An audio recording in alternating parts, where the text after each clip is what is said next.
오늘 함께 읽은 본문의 말씀을 의지해서 모범적인 교회 공동체 이런 제목으로 함께 말씀의 은혜를 나누고자 합니다. 교회라고 하는 것을 생각할 때에 우리는 구약시대의 성전을 생각할 수 있습니다. 구약시대의 성전은요 건물이었지만 사실 그 건물 안에 하나님이 임재하셨고 그 성전 공동체 속에 하나님이 계시다고 하는 그런 의미를 담고 있습니다. 구약에는 성전이라고 하지만 그 성전은 또 하나님이 임재하시는 곳이거든요. 그러니까 예루살렘에 성전이 있었는데 그 예루살렘 성전에 하나님이 계신다 이렇게 생각을 했고 거기 와서 하나님을 섬겼던 거예요. 그런데 하나님은 사실은 그 성전 안에만 가두어 놓을 수 있는 분은 아니었죠. 이스라엘 전역에 계셨고 세계 만방에 하나님은 임재하고 계셨다고 하는 것들을 구약 성경을 통해서도 우리는 잘 알고 있습니다. 성전은 곧 하나님이 임재하시는 곳, 그것이 건물, 예루살렘에 있는 건물로서의 성전일 수도 있고 또 이 하나님이 창조하신 온 천지 만물 가운데 하나님이 임재하시기 때문에 온 천지 만물이 곧 주의 성전일 수도 있습니다. 그런 의미에서 이제 그 성전이 신약으로 넘어와서 교회라고 하는 명칭이 바뀌었어요. 그래서 지금은 성전이라고 하는 말보다는 교회라고 하는 말이 많이 쓰고 있습니다. 지금도 성전이라고 하는 말을 쓰려면 그 성전이라고 하는 것을 이 건물을 가리켜 성전이라고 말하면 안 돼요. 저는 할 수 있으면 이렇게 실수로라도 성전이라고 하는 말을 건물에다 붙이지 않으려고 많이 애를 씁니다. 왜냐하면 이 건물은 성전일 수 없기 때문에 그렇습니다. 성전은요, 우리 주님이 임재하시는 곳은 이 건물이기 때문에 임재하시는 게 아니라 우리가 믿는 사람들이기 때문에 우리 안에 주님이 임하시는 거예요. 믿는 사람들이 이렇게 모였기 때문에 주님이 여기에 임재하시는 겁니다. 또 그렇기 때문에 이 공동체가 곧 성전인데 이 공동체가 성전인 것처럼 우리가 각자가 흩어져서 살아가는 삶의 자리에 있을 때 우리가 믿음이 있다고 한다면 주님이 거기 임재하실 겁니다. 그렇다고 한다면 우리 한 사람 한 사람이 곧 성전이고 한 사람 한 사람이 곧 교회라고 하는 사실을 기억해야 돼요. 모이는 교회 공동체가 되는 것이고 흩어지면 각각의 교회들이 되어지는 겁니다. 교회가 어떠해야 될까? 우리는 나름대로의 상상 속에서 교회는 어떠해야 된다는 생각을 가지고 있습니다. 교회는 세속적이면 안 되잖아요. 교회는 뭔가 귀한 일을 감당하는 교회가 되어야 되잖아요. 그런데 그렇게 말할 때 그 교회는 공동체로서의 교회가 그렇게 해야 되는 것 마찬가지로 흩어져 있는 한 사람 한 사람이 교회이기 때문에 내가 곧 교회이어야 되는 거예요. 그래서 내가 살아가는 삶의 자리가 주님이 임재하실 수 있는 자리가 되어야 되고 내가 살아가는 삶의 상황과 형편 속에서 하나님의 역사가 계속 일어나야 돼요. 내가 하나님이 기뻐하시는 일을 계속 해내는 교회가 되어져야 한다고 하는 사실입니다. 그래서 교회가 저기 있는 건물이 교회가 아니라 우리가 교회라고 하는 사실, 그리고 그 교회에 속한 한 사람 한 사람 내가 곧 교회라고 하는 사실을 꼭 명심하고 주님은 오늘도 내 안에 계시고 나에게 임재하셔서 말씀하시고 통치하시고 다스리시면서 하나님의 일을 나를 통해서 하시고자 한다고 하는 그런 생각을 우리는 늘 가지고 신앙생활을 해야 됩니다. 이것이 되지 않으면 그냥 교회가 모이는 교회, 주일날 가면 거기 그 모이는 공동체, 거기 교회가 알아서 하겠지, 나는 뭐 신경 안 써도 되겠지, 그러면 그 사람은 이미 교회가 아닌데 여러분 각각이 교회임을 인식하고 교회로서의 역할을 내가 잘 감당했다라고 하는 그런 마음을 먹고 신앙생활을 잘할 수 있기를 바랍니다. 우리가 교회가 될 때 주님 거기 계시는 거예요. 두세 사람이 기도하면 내가 거기 있으리라고, 내가 그 소리를 들어준다고 말씀하시잖아요. 왜냐하면 그가 교회이기 때문에 그래요. 그러므로 저와 여러분들 한 사람 한 사람이다 주님이 임재하시는 교회, 주님이 역사하시는 교회가 될 수 있기를 주님의 이름으로 축복합니다. 자, 교회가 되는데 기왕에 교회가 되는데 교회가 좀 모범적이고 아름다운 교회가 되어져야 되겠습니다. 그래서 이 땅에 교회들이 많이 있잖아요. 공동체도 많이 있고 믿는 사람들도 많잖아요.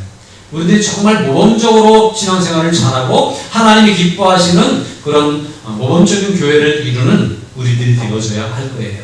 그래서 모범적인 교회는 어떻게 해야 될까? 우리가 잘 알겠지만 단순하게, 간단 명료하게 오늘 몇 가지 말씀을 함께 나누려고 합니다. 성경에 보면 여러 교회들이 나오죠. 그런데 교회장에 그 예루살렘 교회로 시작한 교회가 이제 막 흩어지면서 온 유대로 또 사마리아로 그 다음에 땅끝 정도로 이렇게 이어져 가는데 이제 사도행전 1장 8절에 있는 그 말씀이 계속 이루어져 가고 있어요. 그래서 10장 이후로 이제 땅끝 선교로 계속 뻗어나가고 있지만 그 땅끝 선교, 세계 선교가 폭발적으로 일어나게 된 사건이 오늘 13장에 있는 안디옥 교회에서부터 그 일이 시작되고 있다고 하는 사실들을 우리는 알 수 있어요. 산발적으로 저쪽에 가이사랴에 가서도 복음이 전파되고 뭐 이렇게 전파되는 일들이 있었지만 안디옥 교회에서 이제 선교사를 파송하는 일을 통해서 이제 바울과 바나바를 파송하고 그 후에 바울을 따라다니는 한 사람으로 더불어서 세계 곳곳에 복음이 전파되는 놀라운 일들이 일어났습니다. 하나님은 바로 아름다운 교회, 모범적인 교회를 통해서 이 일들을 이루어 가셨다고 하는 것을 우리는 잘 알 수가 있습니다. 그래서 오늘 우리가 말씀을 보면 이 말씀 가운데 1절에 안디옥 교회에 대해서 말씀하고 있음을 우리는 알 수 있어요. 13장 1절에 보면 함께 읽습니다. 안디옥 교회에 선지자들과 교사들이 있으니 곧 바나바와 니게를 하는 시므온과 구레네 사람 루기오와 분공한 헤롯의 전동생 마나임과 및 사울이라. 이게 안디옥 교회가 여기 나오지 않습니까? 이 안디옥 교회가 참 모범적인, 다른 교회들도 훌륭한 교회겠지만 참 모범적인 교회의 모형을 갖추고 있다고 하는 것을 보면서 이 안디옥 교회에서 우리가 배워야 될 것 같아요. 이 안디옥 교회는 11장에서도 칭찬을 이미 받고 있습니다. 11장 26절에 보니까 만남의 안디옥에 데리고 와서 둘이 교회에 1년간 모여 있어 큰 무리를 가르쳤고 제자들이 안디옥에서 비로소 그리스도인이라 일컬음을 받게 되었더라. 이렇게 말씀하죠. 그 전에는 믿는 사람들끼리 또 유대인들끼리 복음을 전했는데 이 안디옥에서부터 막 이방인들에게까지 전도하는 일들이 붐이 일어났어요. 그리고 그렇게 전도하고 그러면서 거기 사람들이 모이게 됐고 이런 일 가운데에 이제 안디옥 교회가 부흥하는데 사람들이 교회 밖에 있는 사람들이 안디옥 교회를 보고 그리스도인이라고 인정을 해주게 되었다고 하는 거예요. 물론 이제 그 전에도 인정했겠지만 호칭을 그리스도인, 예수를 따르는 사람들 이렇게 불러줬다고 하는 거예요. 오늘 저와 여러분이 섬기는 이 푸른마을 교회가 주님을 잘 섬기는 교회로 세상 사람들에게로부터도 인정받는 교회가 됐으면 좋겠어요. 우리 각각의 믿음이 흩어져서 가정에서 있고 직장에서 있고 사회 속에 살아갈 때에 저 사람은 예수 잘 믿는 사람이야 라고 인정받을 수 있으면 좋겠어요. 이미 그렇게 하고 계신가요? 더 인정받도록, 더 신실한 사람으로, 믿음 좋은 사람으로, 예수 잘 믿는 사람으로, 진정한 그리스도인으로 인정받을 수 있는 삶을 살기 위해 우리가 더 기도하며 경건을 유지하고 하나님 말씀을 따라 살아가야 되겠습니다. 자, 그렇게 살아가야 되겠는데 이 안디옥 교회는 이미 그리스도인이라고 인정받는 교회 공동체였고 이 안디옥 교회에 많은 선지자들과 교사들이 말씀을 잘 가르쳐 말씀으로 양육하는 가운데 이 안디옥 교회가 정말 칭찬받는 교회 그리고 모범적인 교회의 모습을 갖추고 있다라고 하는 거예요. 어떤 일이 일어나고 있는가 한번 살펴보겠습니다. 2절입니다. 함께 읽습니다. 주를 섬겨 공식할 때에 성령이 이르시되 내가 불러시키는 일을 위하여 바나바와 사울을 따로 세우라 하시니 2절에 이렇게 말씀하고 있는데 여기 보면 이런 말씀이 있어요. 주를 섬겨 금식할 때에 라고 말합니다. 모범적인 교회는요 주를 섬겨 금식하는 교회예요. 이 말씀이 주를 섬긴다고 하면 뭘까? 이렇게 생각할 수 있습니다. 우리말 성경이나 공동번역 같은 데 보면 이렇게 번역을 하고 있어요. 우리말 성경입니다.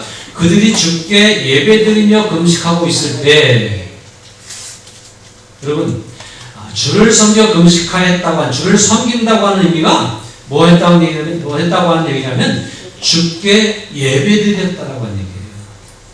그러니까 교회 공동체, 모범적인 교회 공동체는 주를 섬겨 금식하는 공동체인데 그 얘기를 다른 말로 우리가 듣기 쉽게 간단하게 말하면 아름다운 진정한 예배 공동체가 되어져야 한다는 사실이에요. 우리 푸른마을 교회가 예배 공동체인 줄로 믿습니다. 다 모여서 재밌게 잘 먹고 교제하고 서로 친교하고 사랑을 나누고 봉사하고 그렇게 하는 것으로만은 교회가 아닌 거예요. 우선적으로 해야 될 일이 하나님께 온전한 예배를 올려드리는 일이 우리가 우선적으로 해야 되는 일이라고 하는 사실이에요. 여러분, 하나님이 천지를 창조하셨죠. 태초에 하나님이 천지를 창조하시니라. 창세기 1장 1절에 말씀하시고 그 위에 쭉 말씀으로 모든 것들을 만드셨어요. 그리고 맨 마지막 날에 흙을 빚어서 사람을 만드시고 그 코에 생기를 훅 불어넣어서 그를 생명이 되게 하셨어요. 하나님을 닮은 모양으로 만드셔서 생명, 하나님을 닮은 생명이 되게 하셨다고 하는 얘기예요. 왜 사람을 특별하게 이렇게 만드셨을까요? 사람을 만드실 때부터 하나님은 그 사람을 통해서 영광을 받으시기 위해서 만드셨다고 하는 사실들을 우리는 잘 기억해야 돼요. 물론 자연 만물들도 이 꽃들도 하나님께 영광을 돌리고 새들도 노래하면서 하나님께 영광을 돌리겠죠. 그러나 사람은 하나님을 닮은 모습으로 영으로서 하나님께 예배하며 영광 돌리는 그런 하나님이 영이시잖아요. 영과 영을 통해서 영이신 하나님께 영으로 예배드리는 존재는 사람밖에 없다고 하는 사실이에요. 꽃이 피는 것을 보고 하나님이 기뻐하실 거예요. 물론 또 새들이 지저귀는 모습을 보고 하나님이 기뻐하실 것이고 자연의 아름답게 조화롭게 이루어지는 모습을 보고 하나님이 기뻐하실 거예요. 그런데 그들이 하나님께 영으로 예배드릴 수 있는 것은 아니에요. 영으로 예배드릴 수 있는 존재는 저 여러분 같은 사람밖에 없다고 하는 사실입니다. 요즘 점점 이제 짐승들이 대우받는 시대가 되어져 가고 있어요. 얼마 전에 며칠 전에 뉴스에 보니까 진돗개를 섬기는 종교가 있대요. 사이비가. 근데 그 진돗개는 개모차에 잘 앉아서 인사받고 절받고 그리고 그 집 아이는 학대받고 사람보다 짐승이 더 대우받는 시대가 되어져 있습니다. 그러나 아무리 짐승이 대우받고 짐승에게 아무리 돈을 투자하고 잘 꾸며도 그 짐승은 하나님을 예배할 수 있는 존재는 아니라고 하는 사실을 우리는 명심해야 할 것입니다. 하나님은 우리를 창조하실 때 우리를 통해서 예배받으시기를 위해서 우리를 만드셨어요. 그러니까 하나님의 마음은 모든 인류가 하나님을 예배하기를 원하시는데 하나님을 예배하는 사람들은 이렇게 소수의 무리들만 모여서 예배하고 있다고 하는 거예요. 참 안타까운 일입니다. 그래서 우리가 최선을 다해서 복음을 전하고 전도하고 선교하고 해서 더 많은 사람들이 하나님께 예배하는 그런 일을 통해서 하나님이 기뻐하시도록 우리는 그런 일들을 이루어야 될 것입니다. 중요한 것이 있습니다. 교회는 예배 공동체라고 하는 사실이에요. 우리 교회 공동체가 아무리 사람이 많이 모여도 예배가 온전하지 않으면 온전한 예배를 올려드리지 못하면 이 교회는 교회로서 인정받기는 어려울 거예요. 근데 그 사람들이 많이 모인데 정도만 될 겁니다. 그러나 하나님이 기뻐하시는 교회는 온전한 예배를 하나님께 올려드려야 돼요. 근데 예배가 뭔지도 우리가 잘 예배에 대한 신학이 분명히 서 있어야 됩니다. 예배는 뭐죠? 예배가 뭐죠? 은혜 받는 자리입니까? 예배가 뭐죠? 교제하는 자리입니까? 이런 것들이 다 포함되어져 있습니다만 예배는 1순위로 예배의 의미는 하나님께 올려드리는 거예요. 오늘 본문의 말씀이 잘 표현하고 있습니다. 주를 섬기는 게 예배예요. 오늘 예배 자리에 나오신 여러분, 주를 섬기기 위해 나오셨죠? 이 시간 예배를 통해서 온전히 주를 받들어 섬기는 예배가 될 수 있도록 찬양할 때 주님이 기뻐 받으실 만한, 주님의 섬김을 받으실 만한 열정으로 찬양을 드리는 거예요. 물론 주님은 우리 약함도 받으십니다. 기도할 때 간절함으로 주께 아뢰는 모습이 주님이 받으시는 거예요. 이 예배를 통해서 은혜 받아야지라고 하는 말보다 은혜 받아야지라고 하는 생각보다 먼저 생각하는 것은 내 모습 있는 모습 그대로 이대로 주님께 드려야지. 주님이 기뻐하실 수 있도록 마음을 조아리고 말쑥하게 깔끔하게 최대한 깔끔하게 차려입고 나와서 온 마음으로 주께 예배를 올려드려야지 라고 하는 마음이 서 있어야 돼요. 온전한 예배가 되어질 때 그 사람은 온전한 신앙이 될 수 있는 겁니다. 이 땅에 많은 교회 공동체 속에 많은 사람들이 있습니다. 교인들이 참 많습니다. 믿음 있는 사람들도 참 많습니다. 그런데 우리가 정말 꼭 기억해야 될 것은 우리의 믿음이 있다고 하는 것이 하나님께 예배를 온전히 드리는 사람이 되어져야 된다라고 하는 것을 기억해야 됩니다. 예배를 잘 드린다고 하는 것, 그것은요 예배 전 부분 모든 영역에 있어 하나님께 집중하는 그런 모습들이 되어져야 됩니다. 저는 우리 반주자들도요, 반주하면서 입술로 고백하는 찬양도 드렸으면 좋겠어요. 내 순서가 아니어도 우리가 열정으로 거기에 동참하고 참여하면 좋겠어요. 우리가 같이 동성으로 기도하는 시간도 있어요. 그러나 때로는 대표로 기도하는 시간도 있어요. 한 사람이나 기도하면 우리를 대표해서 우리 공동체 기도를 하나님께 드리는 거예요. 내 개인적인 기도 드리는 게 아니에요. 그런데 그때 드릴 때 대표 기도하는 사람도 모두의 마음이 이렇겠지. 그 마음을 모아서 하나님께 드리는 기도를 드려야 되고, 또 앉아있는 우리 회중들도 대표자가 기도하는 저 모습이 우리의 마음이야. 같이 아멘하며 동참하면서 그 예배에 참여하는 그런 모습들이 되어져야 돼요. 그래서 이 예배가 온전히 하나님께 우리가 온 마음을 다 모아서 우리의 성도들의 각각의 어떤 마음들을 모아서 하나님께 올려드리는, 주를 섬기는 예배가 될 수 있도록 최선을 다해야 된다고 하는 겁니다. 그래서 예배를 드리러 간다. 예배를 통해서 하나님을 최선을 다해 섬긴다. 하나님이 받으실 수 있는, 우리가 할 수 있는, 하나님께 드릴 수 있는 최고의 것, 최상의 것이 바로 예배예요. 헌금을 아무리 많이 드려도 이 온전한 예배를 드리는 것만 못합니다. 봉사를 아무리 많이 해도 예배를 제대로 드리는 것만 못합니다. 여러분, 예배 시간에 밥하는 거 신경 쓰고 예배 잘 못 드리는 사람들이 있는 것 같아요. 그러지 마세요. 밥이 좀 타도 괜찮아요. 밥이 좀 늦으면 어떻습니까? 우리의 예배가 온전한 예배가 돼야 돼요. 지난번 대만에 갔다 왔는데, 대만에 선교사님 목회하는 대만 교회는 2시간을 예배를 드리는데 한 40분에서 1시간 정도를 찬양을 드린대요. 그런데 그 시간을 다 일어나서 찬양을 한다는 거예요. 시작할 때 우리도 한 15분, 20분 정도 이렇게 찬양을 하잖아요. 먼저 다 일어서서 막 40분씩, 1시간씩 오직 주님만 바라보면서 찬양하고 예배 드린다는 거예요. 그 모습을 보면서 우리도 저랬으면 좋겠는데 하는 생각을 했지만, 우리가 2시간 예배 드린다면 이게 힘들어 하실 것 같아서. 그러나 2시간, 3시간이 문제가 아니라 1시간을 드려도 최선을 다해 우리의 마음을 온전히 하나님께 올려서 이 예배는 하나님을 섬겨드리는 일이다. 이런 자세로 드리는 예배 공동체가 될 때에 이 공동체는 모범적인 교회 공동체가 될 수 있다는 거예요. 예배에 집중하시기 바랍니다. 전 예배 인도자잖아요. 예배 인도자지만 어떻게 하면 성도들 예배를 잘 이끌어갈까라고 하는 생각도 가지지만, 내가 예배를 하나님께 놓치지 않으려고 몸부림치고 있습니다. 신경 쓰이는 부분이 있어요. 누가 늦게 온다, 누가 안 왔다, 신경 쓰이는 부분들이 있어요. 그거 신경 쓰면 하나님이 온전히 받으신 예배가 될 수가 없잖아요. 그래서 일단은 내가 살아야 되니까 내 예배가 온전히 드려지기 위해서 저는 사실은 많이 몸부림을 칩니다. 여러분도 그랬으면 좋겠어요. 내가 온전한 예배자가 될 때 하나님이 기뻐하시는 교회가 되는 거예요. 그래서 예배를 기뻐하시고 예배를 온전히 드릴 수 있는 저와 여러분, 우리 교회 전체가 될 수 있기를 주님의 이름으로 축복합니다. 온전한 예배를 드리면 하나님이 기뻐하셔요.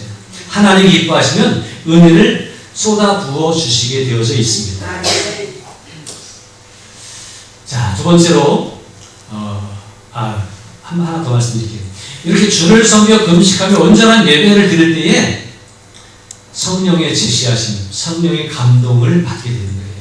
주님께 집중하니까 주님이 내게 어떤 말씀을 하시는지, 주님이 내게 무엇을 원하시는지 그때 영과 영이 통해서 알아진다고 하는 거예요. 오늘 본문도 그렇게 말씀하잖아요. 주를 섬겨 금식할 때 성령이 이르시되, 성령께서 말씀하시는 그 음성을 듣게 되지 않습니까?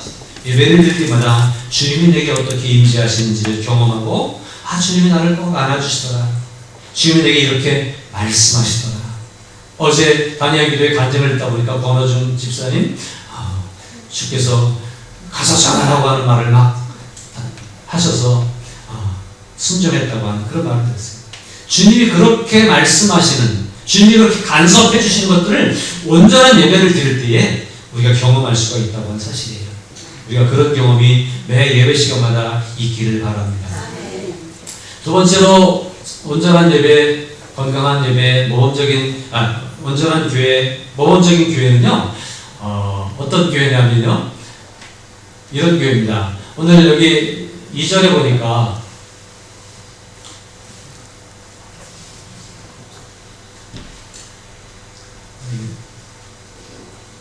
한번 넘겨주세요.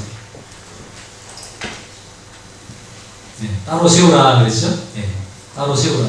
아니. 따로 세우라 그랬어요. 모범적이고 건강한 교회는 세우는 교회예요. 뭘 세우느냐? 일꾼을 세우는 교회예요.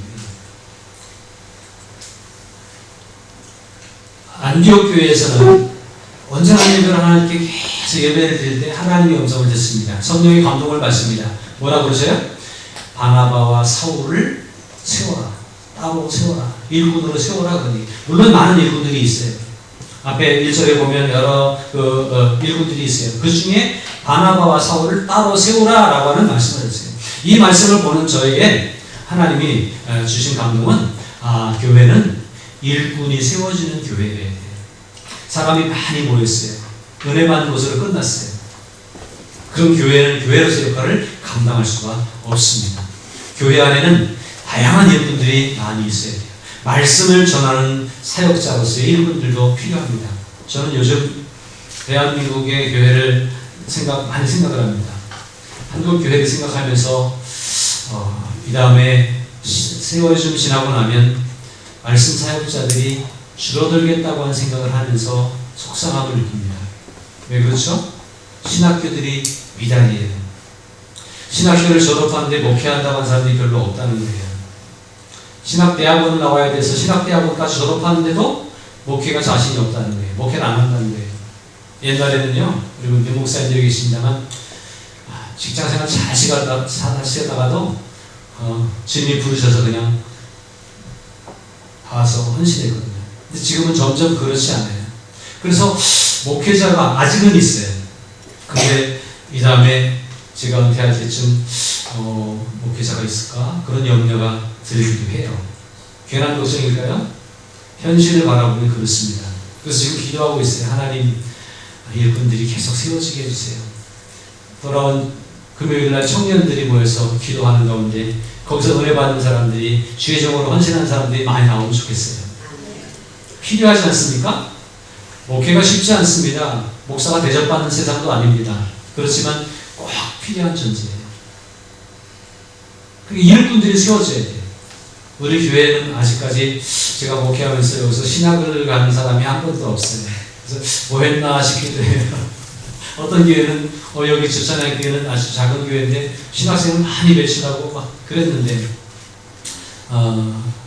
필요하다라는 생각을 합니다. 일꾼이 세워져야 돼요. 꼭 말씀 사역자뿐만 아니라 교회 구석구석에서 섬기는 일꾼들이 계속해서 세워지는 교회가 건강하게 쓰임받는 교회가 될 수 있습니다. 그런데요, 그럼 내가 교회인데 내 안에도 뭐가 있어야 돼요? 일꾼이 세워지는 일이 있어야 돼요. 예수 믿고 하나님 교회 나온 지 얼마 안 돼요. 그럼 어쩔 수 없어요. 배워야 돼요. 기도하면서 성장해 가야 돼요. 그러나 어느 정도 신앙생활을 했을 때 이제 일꾼으로 내가 세워져 가야 된다고 하는 거예요. 여러분 일꾼이 되셨습니까? 일꾼이 되시기를 주님으로 축복합니다. 주님은 우리 교회를 통해서 우리 개개인의 교회들을 통해서 하나님의 일꾼이 세워지기를 원하십니다. 하나님 영광 받으시기 위해서 복음이 수월하게 전달되게 하기 위해서 교회가 아름답게 경영되고 운영되어지기 위해서 선한 일꾼들이 많이 세워지기를 원하시는 거예요. 그래서 일꾼이 되어져야 된다는 거예요. 하나님이 기뻐하시는 선한 일꾼들로 계속 세워져 가야 되는데 우리 한 사람 한 사람이 다 선한 일꾼이 되어져 가야 된다고 하는 것이에요. 우리 교회 안에 정말 귀한 일꾼들이 직분을 받는 것만을 말씀 안 드리는 건 아니에요. 직분자도 세워져야 돼요. 장로님도 세워지고 안수 집사님, 권사님, 집사님들 세워져야 돼요. 그러나 그 직분이 문제가 아니라 직분을 넘어서서 하나님의 일꾼으로 굳게 설 수 있는 사람들이 많아지는 것, 그것이 필요한 거예요. 한 사람 한 사람이나 그냥 그 은혜만 받고 누리기만 하는 것이 아니라 귀한 일꾼으로 세워지는 일들이 교회 안에서는 일어나야 되는 것입니다. 그래서 우리 교회가 모범적인 교회, 건강한 교회가 되기 위해선 일꾼이 많은 교회가 됐으면 좋겠습니다. 감사한 건요, 제가 오래전에 그런 고백을 많이 했는데 우리 교회 성도들이 지금보다 좀 더 적어도 또 이만큼 될 때도 있고 그렇지만 교회에서 뭐 한다 그러면 우르르 다 몰려와서 모두가 동참하는 모습들이 참 아름다운 모습이라고 제가 어디 가면 자랑했던 모습이에요. 근데 지금은 다 몰려오는 것 같진 않아요. 이제 나 안 가도 되니까 이런 마음이 있는 것 같아요. 그래서 좀 아쉽다 그런 생각이 들어져요. 내가 얼마큼 할 수 있는 능력이 있어서가 아니에요. 달란트가 특별히 있어서가 아니에요.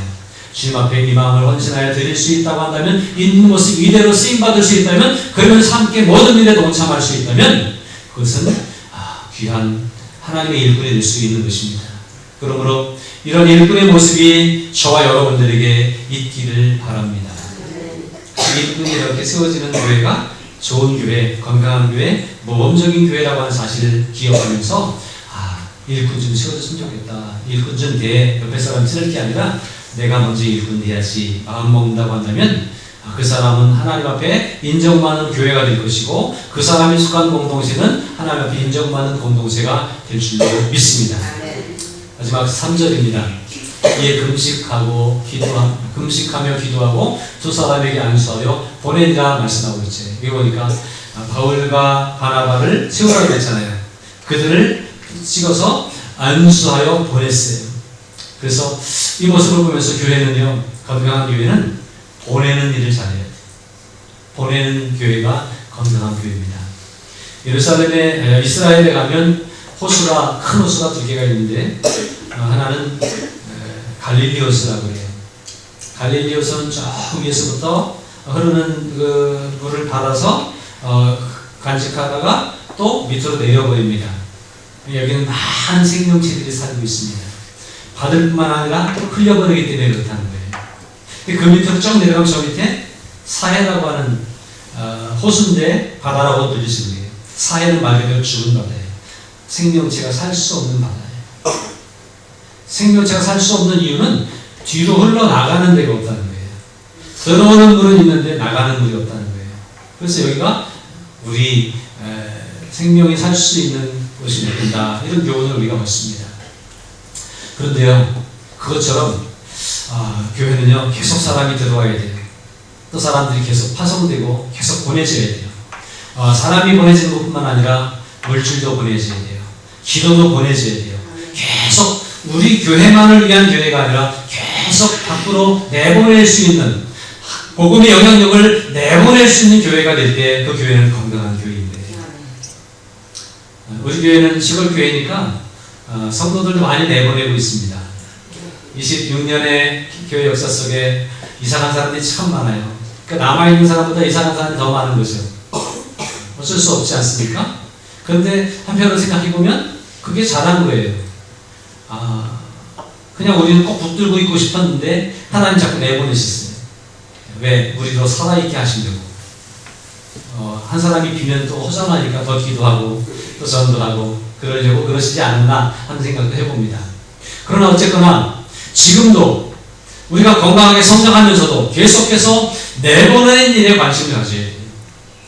저는 우리 교회가 큰 교회가 되는 것 그렇게 원하지 않습니다. 부자 교회가 되는 것도 그렇게 원하지 않습니다. 부자가 될 필요가 없습니다. 은혜를 받은 대로 또 헌금이 모여지는 대로 계속 내보내야 돼요. 그게 좋은 교회예요. 건강한 교회예요.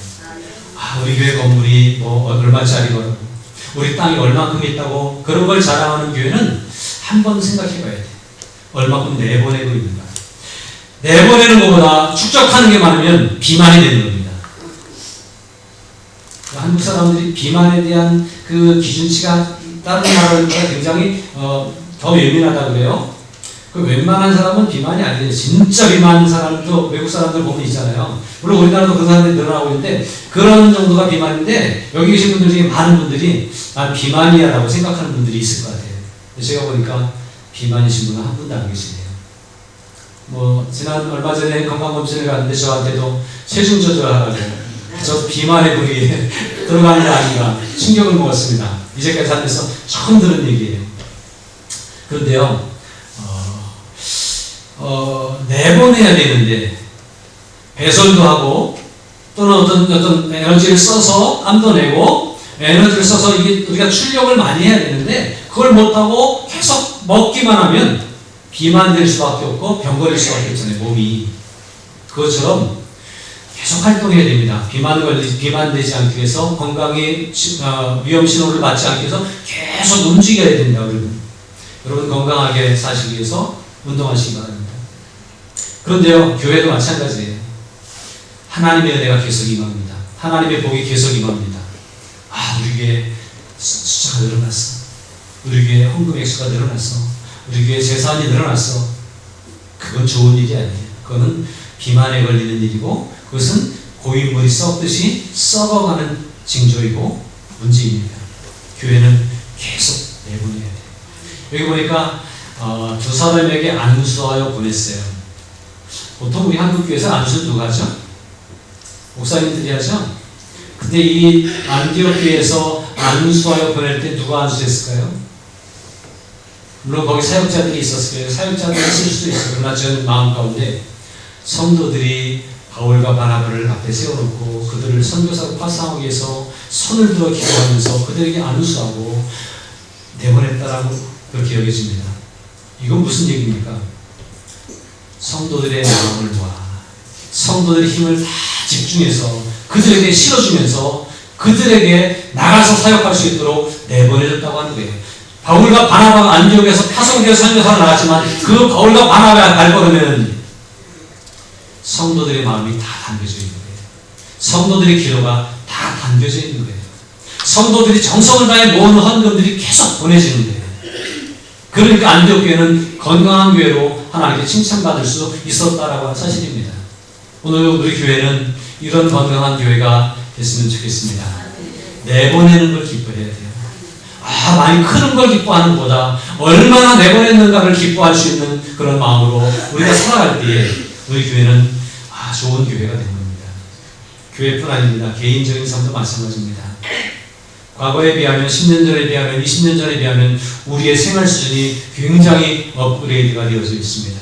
참 살기 좋은 세상에 살고 있습니다. 주머니에 돈도 어느 정도 여유가 있습니다.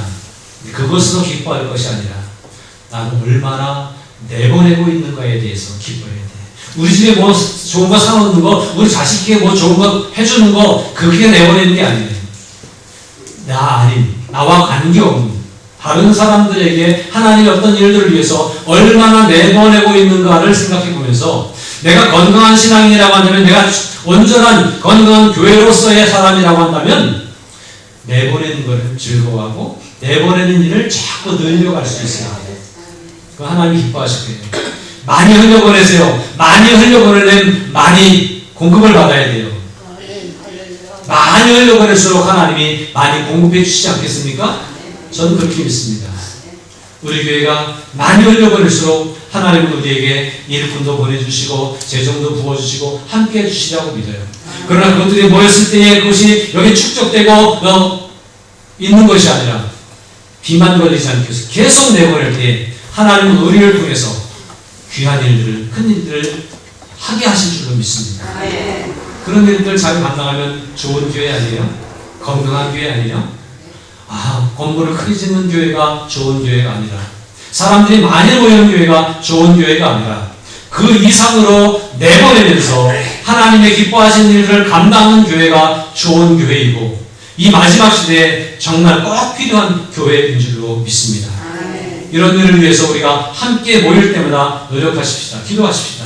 개개인이 어떤 살아가는 삶 속에서 내가 좋은 교회인데야 우리 교회가 좋은 교회 될 수 있어. 그런 마음을 가지고 좋은 성도 되어지기를 주님으로 축복합니다. 정리해서 말씀을 드립니다. 좋은 교회는요, 모범적인 교회는요, 예배 공동체예요. 예배라고 하는 것은 은혜를 받으려고 하는 게 아니라 하나님께 올려 드리려고 하는 거예요. 우리의 삶이 하나님을 섬겨 드리려고 하는 예배의 삶이 될 수 있기를 바랍니다. 하나님께 온전한 예배를 올려드릴 때 하나님이 감동을 주시는데, 감동을 따라서 굳게 세워진 일꾼들이 많아진 교회가 되어야 되고, 개개인들이 다 하나님의 신실한 일꾼으로 세워져야 될 것이에요. 이렇게 세워짐으로 하나님이 흐뭇해 하실 수 있어야 돼요. 그 일꾼들이 뭐합니까? 보내지는 거예요. 끊임없이 내보내는 거예요. 우리가 직접 캄보디아에 가지 못하고 필리핀에 가지 못하지만 우리 마음을 모아 기도로 갈 수 있어요. 또 가끔 한 번씩 방문해서 힘을 실어줄 수 있어요. 물질로 헌금해서 보내줄 수 있어요. 내보내주는 일을 계속하는 거예요. 그런 해외에서뿐만 아니라 국내에서도 어려운 교회를 살펴보고 돌아보면서 그렇게 관심을 가지고 계속 기도하는 거예요. 그리고 이 시대에 꼭 필요한 교회 공동체의 모습이라고 하는 사실을 기억하면서 하나님 앞에, 하나님 진정한 예배자가 되기를 원합니다. 진정한 일꾼으로 세워지기를 원합니다. 내보내기를 즐거워하고 기뻐하는 하나님의 사람이 되기를 원합니다. 그렇게 기도하면서 그렇게 나아갈 수 있는 저와 여러분들이 되면 좋겠습니다. 이 시간